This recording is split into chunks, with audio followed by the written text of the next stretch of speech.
మరి అది ఆడల పవర్ అంటే అది ఈరోజు దింపడమా లేదా? దింపకపోతే లోపల కూడా వేస్తాం. రేపు రాబోయే కాలంలో ఇంకా చాలా పెద్దగా ఉన్నది. బహిరంగ క్షమాపణ చెప్పకపోతే వేసుకొని కూర్చోవాలి. మహిళలు తిరగనీయకుండా చేస్తాం. ఇది మొదం, అంతం కాదు, ఇది ఆరంభం.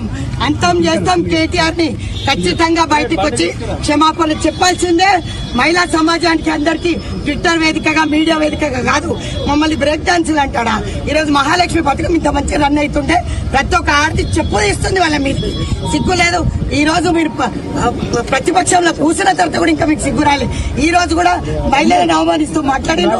మహిళలకు ఎప్పుడు పెద్దపీట వేయలేదు, నా మంత్రివర్గం వేయలేదు. కాబట్టి మీకు రాబోయే కాలంలో చెప్పు దెబ్బలే. ఇప్పుడు వచ్చే ఎలక్షన్స్ లో కూడా చెప్పు దెబ్బలే పడితే వాళ్ళకి మహిళలకు క్షమాపణ చెప్పకపోతే. కాంగ్రెస్ పార్టీనే కాదు, ఈ రోజు రాష్ట్రంలో తిరిగే మహిళా సోదరు మనందరికీ కూడా క్షమాపణ చెప్పాలని డిమాండ్ చేస్తుంది మహిళా కమిటీ. మరి ఇప్పుడు దిగొచ్చుండు కదా, ఒక ఆడదాని దగ్గరనే కూర్చుండు కదా. కమిషన్ చైర్పర్సన్ కూడా ఆడమనే. మరి అది ఆడల పవర్ అంటే అది ఈరోజు దింపడమా లేదా?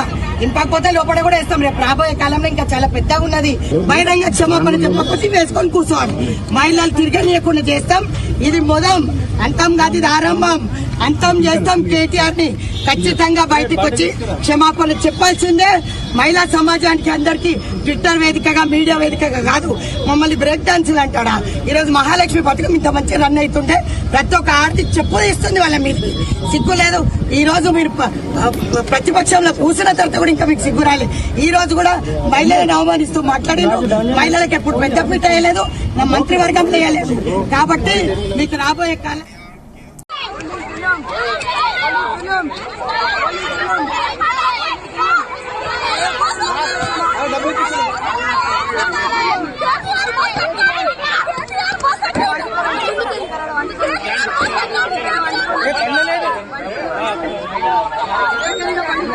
Bikin